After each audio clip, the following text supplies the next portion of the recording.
Welcome to Season 3, Episode 8 of Business Matters Podcast from the Wind Technology Studio here at the Eau Claire Chambers office.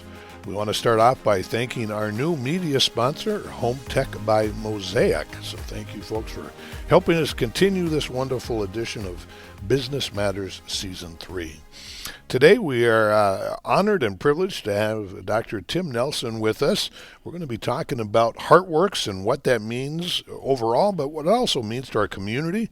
It's a new company moving in, but what they're doing is truly exciting. And as Tim has told me in the past, it sounds simple, but it's much more than that. So, Tim, let's start with just the kind of the basic question of what is HeartWorks? Yeah, thanks, Dave. It's great to be here. HeartWorks, we build hearts, is truly our tagline and what we do. We literally build hearts, and our mission is to cure congenital heart disease with regenerative technology so that kids born with missing heart parts are not destined to a life of heart failure and cardiac problems. That's our mission, is to stay focused on kids, building hearts, and developing clinically approved technologies to fundamentally change the way kids are treated that are born with defective heart parts. So, a lot of people go into medicine, become a doctor, nurse, all of the 10,000 jobs.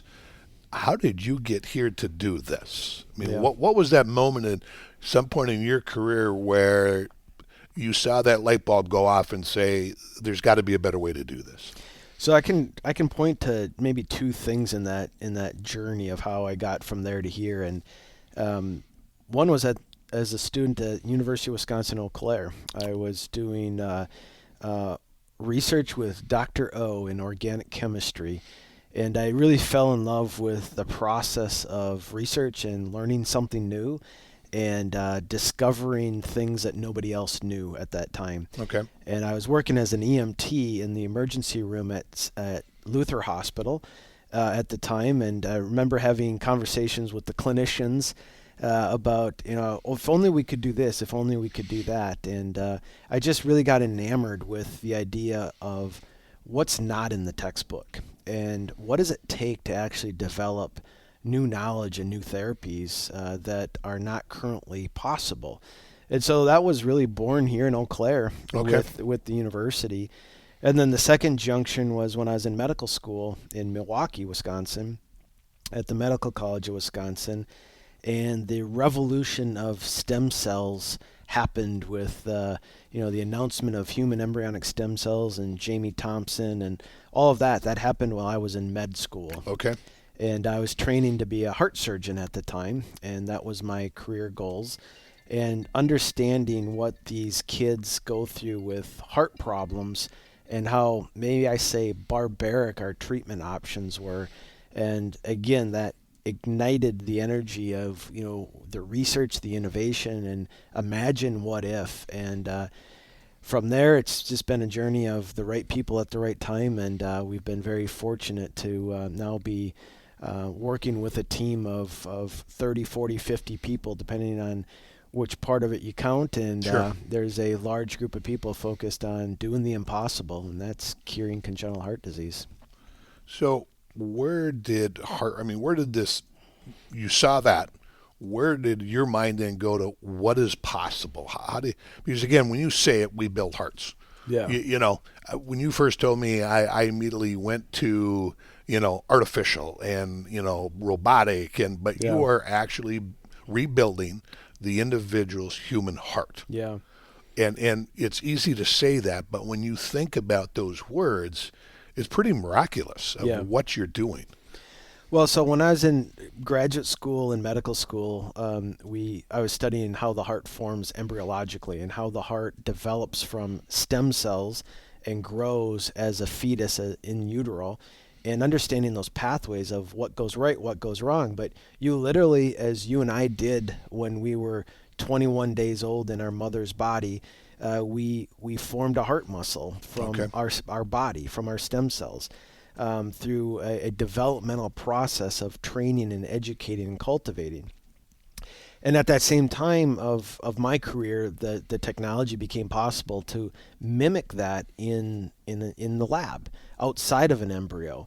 And colliding these two worlds together of cell culture and tissue engineering with the knowledge of embryology, it wasn't that hard to connect the dots and say, someday we're going to be able to use cells from your body and retrain them, re-educate them so that they can make additional heart muscle cells. And that vision was there, but it's been the work of hundreds of people and the decade plus of work that has now made that vision truly a reality. To today we sit here that we have the world's first FDA permission to actually be able to make, manufacture, and treat a patient with their own cells. And so we literally do build hearts, and we build hearts for the purposes of clinically transplanting it back to rebuild the patient's heart. So, the ideas are there long before the practical reality of it, and we've been able to work through that over the last 15 years and now make it real for the next step. So when you say real, have you done this with children, babies already? And what is that process? I mean, like at what age can't you? So we've done this on hundreds of kids Okay. so far, where we take a piece of skin. It's about the size of a pencil eraser as a biopsy, maybe smaller, from underneath their arm as a biopsy of a skin sample. And then from that skin sample, it's a 9-month manufacturing process where we build their heart muscle. And it's beating, contracting heart muscle cells that are in the lab. And now we are on the cusp in the next 12 months, perhaps, of treating the world's first patient with these bioengineered cells that started from their skin, and it is now a cardiac muscle in the lab. And how do you go about then putting that? You took the cell. How do you get it back to the body? Is that surgery? Is that through a needle? What does that look like? Yeah, both of them. So a minimally invasive approach would be to put it in through a catheter-based approach and put a needle up into the heart and deliver the cells that were made in the lab through the catheter and inject it into the heart muscle. Okay. We also have done it with other cell types where through open heart surgery, at the time of a surgery, we inject the cells directly into the heart from the outside of the heart from a surgical standpoint. So technically both are possible, but essentially it's taking what we produce in the lab and injecting it into the heart muscle to literally rebuild the heart from the inside out. And once it does that, then I'll call it, to me, the magic, the miracle. Yeah. Just take that it starts bonding with the heart. Yeah. So these cells are heart muscle cells, so they're genetically identical to the patient, so the body doesn't reject it, and when you inject the heart muscle into the heart muscle, it knows what to do. So the heart muscle the heart is a collection of about 4 billion cells that work in unison. Oh my gosh. And so 4 billion cells are touching one another, and their arms are locked side by side, and when the impulse starts down the right-hand side of this chain of events, that impulse gets propagated cell by cell by cell by cell so that all 4 billion are synchronized and contract in unison. That's the lub-dub, lub-dub, lub-dub of your heartbeat. And so when we plant an additional million, 2 million, 10 million cells into that 4 billion, those cells learn from their neighbors, lock arms with their neighbors, and start working in unison as a team of cells to make the heart contraction stronger. Sure. So we're literally building it from the inside out, but it's just making what's already there. It's a building block of a cell that is in unison working together in a concert of 4 billion cells working together. Okay. And you said something earlier, which I have known several of my friends who've gone through heart transplant or liver transplant or kidney, whatever, and you mentioned something, you're putting my cells back in my body. So you're not using all of those rejection drugs that people basically stay, for the most part, the rest of their life. Correct. And struggle with. So I think for people to understand that obviously, that rejection is not there. If there's a magic in what we do, that's the magic. Okay. The magic is that we're taking your body and making your heart muscle cell and treating your body with your cells. And that is what makes HeartWorks fundamentally different than what other, let's say, competitor technology out there that uses other people's cells, Sure. but then is dependent on using immunosuppression as a traditional transplant. So what HeartWorks is doing is we're making one product for one patient. It's Okay. a custom home building exercise. It's not a manufactured home Right. for the masses. It's really one product for one patient that eliminates the problems that you're highlighting. Okay. So you've said it a couple of times, it takes 9 months. So is it coincidental that it takes 9 months to grow the baby in this, or is that just the way it worked out? It's a little bit coincidental because honestly the majority of that 9 month is paperwork and waiting for tests to be done and whatnot. So it's not truly like a 9 month fetus developmental biology. Okay. But on having said that, there is cell biology involved here, and nature has a time course, and so we are dependent on the way human cells grow, and that is a limiting factor for us in terms of the time. We can't accelerate past the theoretical ability of a human cell to grow and divide. And so we probably can get it down shorter than 9 months with additional scale, but it's a combination of cells growing, and it's a combination of doing the testing to make sure that it's safe, and that our product is something that we know it is, and it's not contaminated, because those are obviously critical safety issues when you're actually treating a patient. Yeah. And again, you use words, so I just want so folks clearly understand. You talk about manufacturing, but you are growing these cells to put in someone's heart. And so again, as you just said, it naturally has to take the right amount of time. You can't, put a couple extra people on for overtime and get it done faster to a degree. Yeah, and think of agriculture as a paradigm. We plant the seed in the spring, and we let the seedling grow, and then we cultivate it, we irrigate it. Sure. We hope for good weather and sun and rain, and we hope for the harvest season to happen as we would predict. Yep. In many ways, that's what we're doing. We take the seed, we put it in the right environment, we feed it, we irrigate it, we weed it, get rid of the weeds that we don't want in it, and we grow the heart muscle. And so we grow hearts is what we do, and it's like any other living tissue. It grows and divides at the speed at which it was naturally designed to do. Okay. So for up till now, and I don't know the exact time frame, but you've been doing a lot of this down in Rochester in partnership with Mayo Clinic and all of that. A few months back or even more than that, you decided we're going to start doing it here in Eau Claire.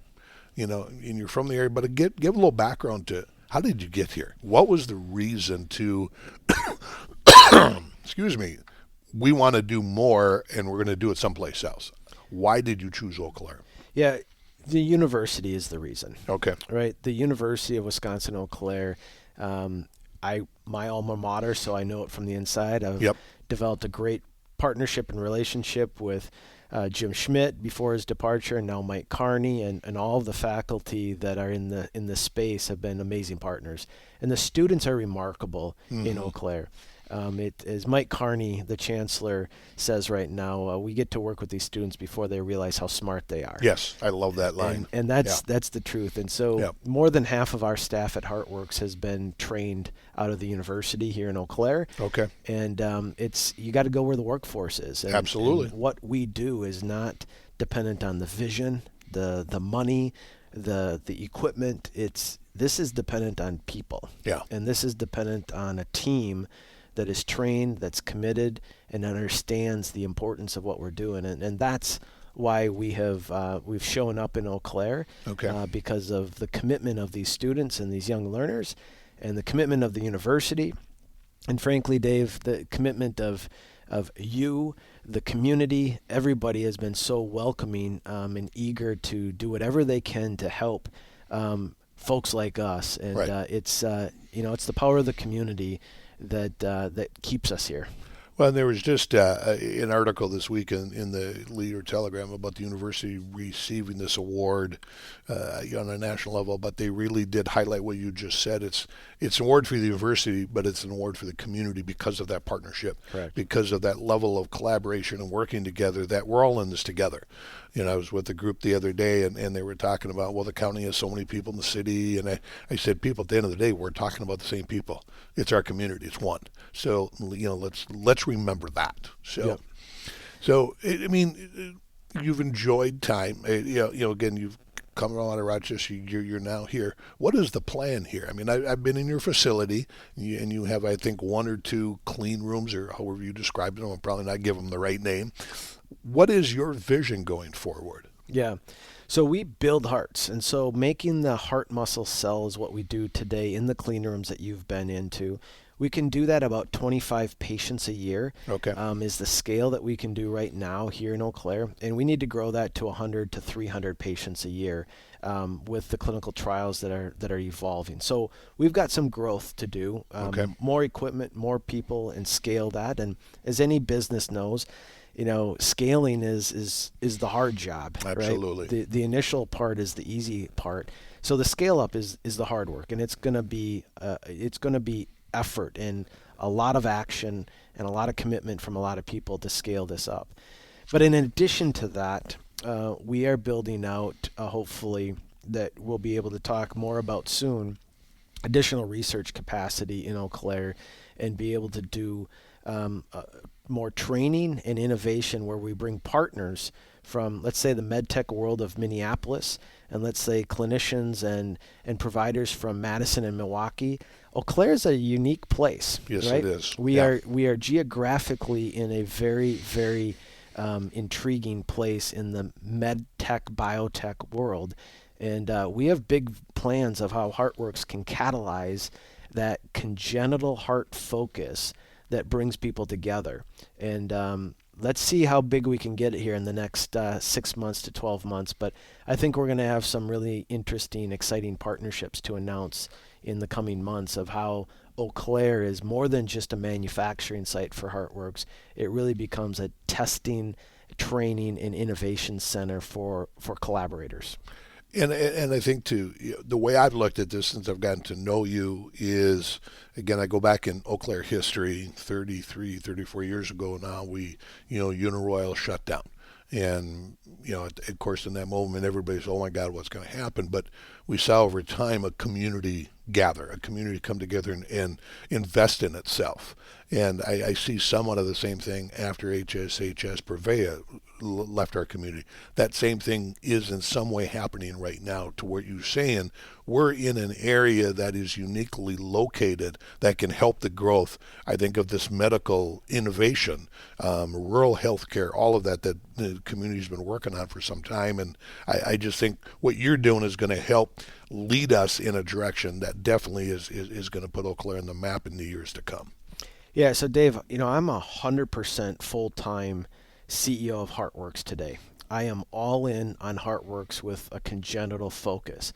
But it's bigger than that, as you're highlighting, that we are in an area of the country, the highest cost of healthcare in the Chippewa Valley.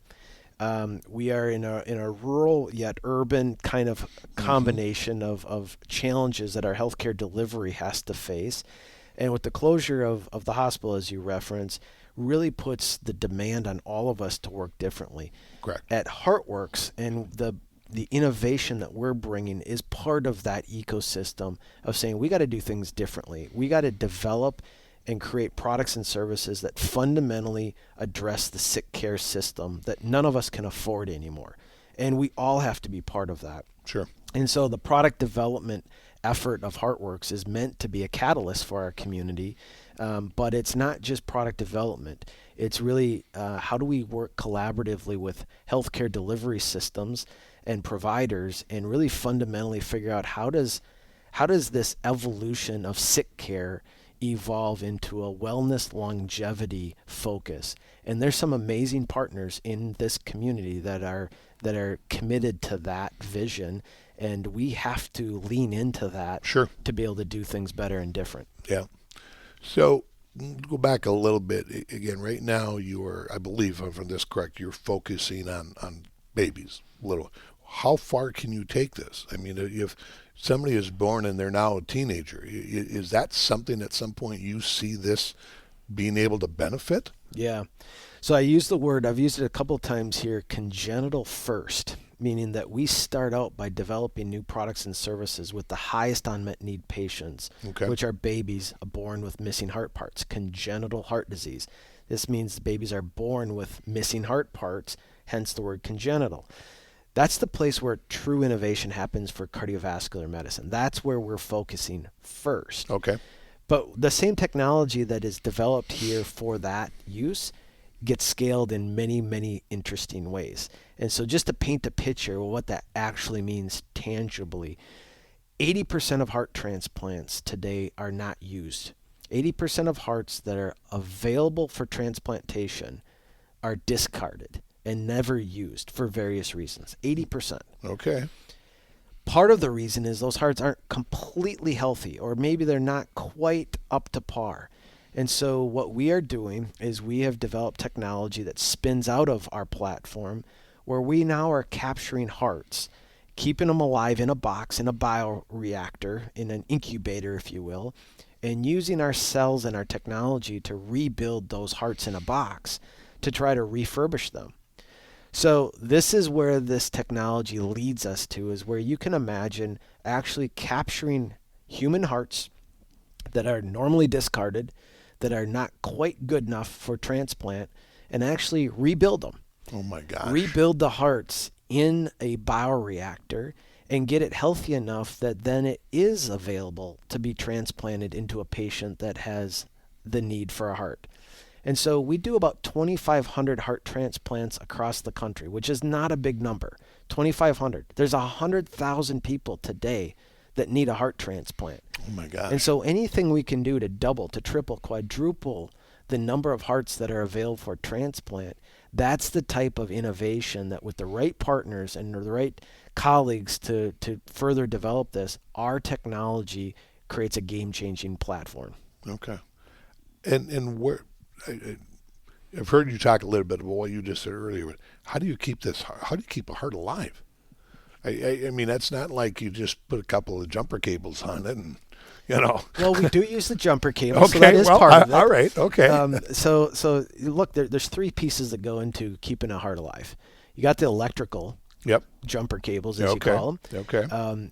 You've got the food supply. They have to eat. Yep. Right? And then the third one is the easiest one. You just got to pump and heat. Okay. So you got to keep blood flowing through the heart, and you got to heat it and keep it warm. So if you can heat it and keep it warm, give it a safe place to live. If you can keep it electrically active with the jumper cables. Okay. And then most importantly, which is what we bring to the table, is you have to know what to feed it. Sure. And so you feed it. Okay. And if you can do those three things, you actually can keep an organ alive outside of the body, because those three things are just what your body is doing for your organ right now. Sure. So it's an engineering problem. It's not a scientific problem. It's not a theoretical problem. Okay. It's purely an engineering problem. Interesting. Every time I hear you talk, I just get more amazed at what you do over there. So you talked about the importance of the university, and not only you going there, but what it provides you. Talk a little bit about a couple of years, I believe now for 2 years, along with you, the university attends this symposium or conference, I believe, out in Boston. Yeah. And UW-Eau Claire is the only university that goes, and again, I think this is right, mainly because of you, because you are part of it. Explain what that does for this university, but the potential of what it leads to you as well, when you look at those workers. This is the power of the community, and when our community starts realizing that our community goes beyond our county line, yes, and goes beyond our state lines, and our community is actually much, much bigger than maybe we generally think about. A friend of mine runs Future Docs, and it's an organization that brings 5,000 high school students together in Boston once a year to educate them on what a career in medicine looks like. Okay. And as we started talking, we realized that what we offer in Eau Claire is not offered anywhere else in the world. What we offer at the University of Wisconsin-Eau Claire for internships, training opportunities for pre-med students to be innovators, to be thinking about the future, we're ahead of our time here in Eau Claire. Okay. And when we talked about this, we realized that we had an opportunity to put Eau Claire on the map with this Future Doc organization. And as we sit here today, the university will correct me, but I believe it's over 30 students have been recruited to Eau Claire, to the university, through that national exposure. And that's a small number today compared to what it will be in a couple more years. And so we are recruiting students, young learners from across the country, to come to Eau Claire and be part of this innovation and to help create the future, not just protect the past, but create the future. And that's really what the university allows our community to do on scale. Okay. All right. One of the things when Chancellor Carney was on a month or two back, we talked about, and you were a big part of, the Chamber led a huge advocacy role to get the new health science building. And I understanding they're looking for a new name, so I don't have to try and spit out that whole thing over and over. So I haven't heard it yet, but I'm hoping for it here soon. What does that mean for HeartWorks and for you? Well, what it means is it's an example of what we're capable as a community. It's an example of what we're capable. I don't think people should look at that as a major accomplishment anymore. Okay. Like it is proof that we can put one foot in front of the other for this medical education, training, innovation. But honestly, I think that it's first of many steps that we're going to be able to take as a community. And obviously the Sacred Heart campus project, as we are still working through some of the details up there, is going to be the proof that the science building was step one of Sure. 10 that's going to be much, much bigger. So for me, it's exciting of what we've accomplished, but it's also very motivating to help us realize that we're capable of a lot more. And when we start thinking about importing resources and talent from beyond our county borders, and we start tapping into Madison and Milwaukee and the Twin Cities and leveraging our geography here, suddenly it'll become even more obvious to folks of how important these initial stepping stones were, because we're going to bring people in from outside of our state. And that is what growth is about, and that's what progress isn't about, and that's what gives us the confidence to continue on this journey of completely disrupting our sick care system. And I think that's, unfortunately, we can't get into right now, but I think that's something I would encourage our listeners to understand is what you are in HeartWorks and as a collective group working on all of that is doing today will come to life over the next 5, 10, 15 years of the other companies who are going to want to be here, to be next to, and I don't know, I know you don't like when people say this, but next to you, what you're doing, there are companies who are going to want to be a part of that and want to have access to research and all those things. And again, that's where I go back to my Uniroyal story and say, at the moment, we thought it was the end of Eau Claire, and now look where Eau Claire came over that. This is that next iteration. Definitively. This is that next opportunity where we're not going to know who or all what's going to come, but they will. There's going to be more. No, Dave, you see it, and you've been a leader of this and being able to educate people to look around the corner and to see how this comes. And that's the power of the community. That's the power of the chamber. That's why I'm here. That's why we're doing this together. We absolutely are on the cusp of looking around the corner and thinking bigger than what the resources are in our city and imagining how do we invest that to create a platform to bring others in. At HeartWorks, we build hearts. We call ourselves a team of teams. A team of teams means that we do our part, but we work as a team. We will partner with your team. We partner with any team that we can that is willing to put congenital heart as their priority. And we'll work with anybody in the world to do that. When we do that and put congenital innovation first, it absolutely creates an ecosystem, a cluster, a confidence that brings others in, and we mutually have benefit, right? So the team of teams isn't about owning and controlling. It's about leveraging and giving. Now, when I was explaining this to my wife after we had our board meeting there at your facility about a month or two back, what I think, and I get this question a lot from people, it's like, oh, okay, so they have a patient. Your patients don't have to come here. Right. And I think that's something that again, I think people need to understand is like you're providing a product, but the patient physically doesn't have to be flown here from California to Texas to New York or around the world. You just need the cells, and then you literally can ship it through your process to anywhere. Is that correct? You're correct. And so to add to that is you can indeed take a skin biopsy from anywhere, ship it in. We can manufacture it, and we can export it to a hospital anywhere in the country or world for that matter to have it surgically delivered. So we import raw materials and we export the finished product, and that's the manufacturing, testing, innovation that we are currently doing. And there's also a scenario where we actually start creating the infrastructure where patients do come to Eau Claire. Okay. Where we actually do have the clinical capacity to be able to bring patients in to do the diagnostics and maybe the research procedures themselves. Okay. And so you've heard me say this, and it's been confusing to people, so I want to address it proactively here. People might realize someday that this Eau Claire is to congenital heart disease as Memphis is to pediatric cancer. Sure. And what I mean by that is Memphis has St. Jude's for pediatric cancer. Yep. HeartWorks has big goals. HeartWorks has amazing partners. HeartWorks has incredible investors and motivated people to help us build out that infrastructure that unapologetically focuses on congenital heart disease. Sure. And so there may be a time where congenital heart patients are traveling to Eau Claire to be part of this ecosystem. And who knows? It might grow much bigger than what you and I can see today. Absolutely. When Eau Claire becomes the Memphis, if you will, for congenital heart disease.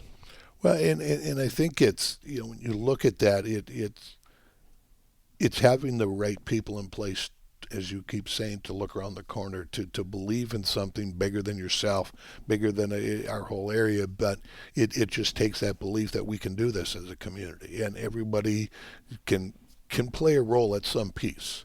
But to, again, understand that if we don't keep evolving, if we don't go after and chase those big dreams, you'll never get them. Yeah. And so you have to have faith at times. No, and I have to give credit to my mentor and my boss, Todd Wanek. Many of your listeners will know the name of the Wanek family, and Todd is the CEO of Ashley Furniture, headquartered out of Arcadia, Wisconsin. And I work for their daughter, who has congenital heart disease, and that's been the story that originated at Mayo Clinic and has now evolved to HeartWorks. And the Wanek family and Ashley Furniture calls it dirty fingernail culture. Okay. That you roll up your sleeves, you get your hands dirty, and you go get it done, right? Yep. And that's what we do in Wisconsin. That's what we do in Eau Claire. We have a dirty fingernail culture that if anybody's going to do it, we're going to do it. And we're not looking for excuses. We're not looking for handouts. We're looking for the trust and confidence and the opportunity to go try and go make it happen. And I must say that what the Wanek family and Todd and Karen Wanek and Ron and Joyce have invested financially to support this is unprecedented. But even more importantly, it's what they've taught me. What they've taught me in terms of how to have a vision, how to put massive action to work for it, and how go build a team that can actually do the impossible. And they've built the world's largest furniture manufacturer right here in our hometown, if you will. And that's the type of mindset that our sick care systems are not enabled to think. And that's what we are going to do. And we're going to create a culture and a mindset and an infrastructure and a cluster that does this differently. And I have the confidence to believe that because of what I've learned from the Wanek family and what they've coached and mentored me over the last 15 years. Sure.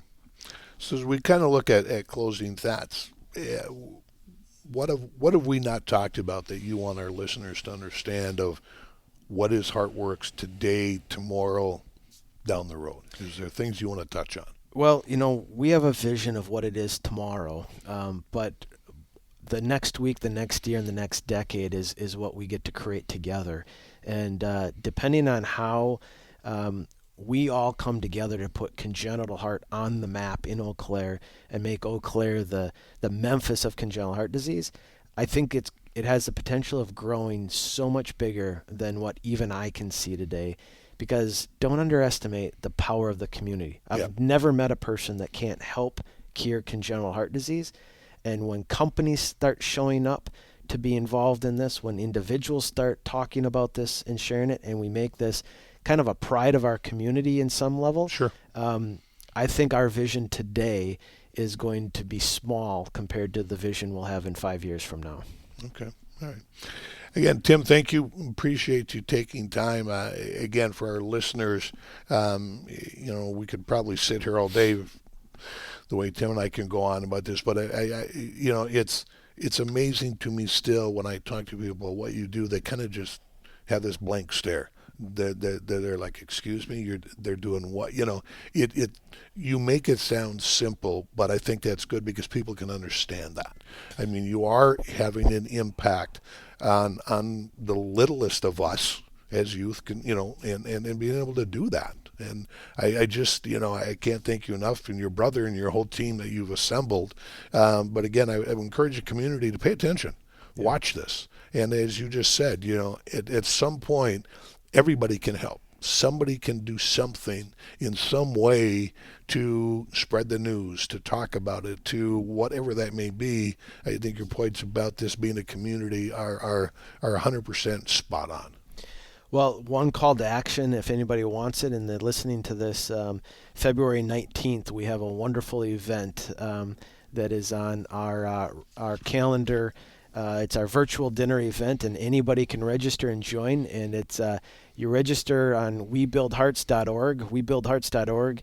We'll send you a box of food and some beverages, and it ships to your house. You unpack it. We cook together online. We eat together, and we will show you the families that we work for across the country.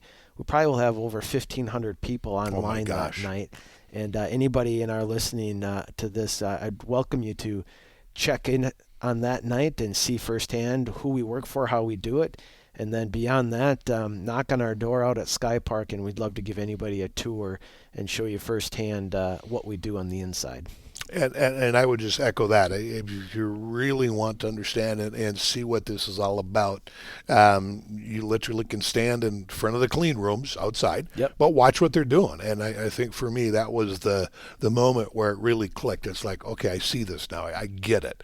And to understand taking a small cell and over 9 months coming up with what you do. So, Tim, thank you. I appreciate you being part of this today and help you spread the news and share what's going on out there.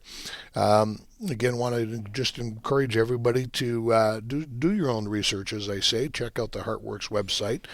Find out what they're doing. Encourage everybody to, as Tim just talked about, join their dinner on February 19th. We'll be getting some information out about that as well through the Chamber promotion. Again, want to thank Tim and all of our listeners. Again, one more shout out to our media sponsor, Home Tech by Mosaic. Appreciate them. Couple of quick announcements. We have Oh What a Night coming up on Thursday, February 12th, the Chamber's annual meeting. And the week after that, we have the Chippewa Valley Rally, which will be Thursday, February 19th. Even if you have been, but more importantly, if you haven't ever gone down, I would highly encourage you, go to our website, learn a little bit more about it. Over 40 years of watching two different community legislative days, I would say that it is critical for people to understand an individual can have an impact in Madison, and this is certainly one way you can do that. You can get information on both of those events on the Chamber website, eauclairchamber.org. Tim, once again, thank you. And until next month, everybody, stay safe, and with our wonderful weather right now, stay warm.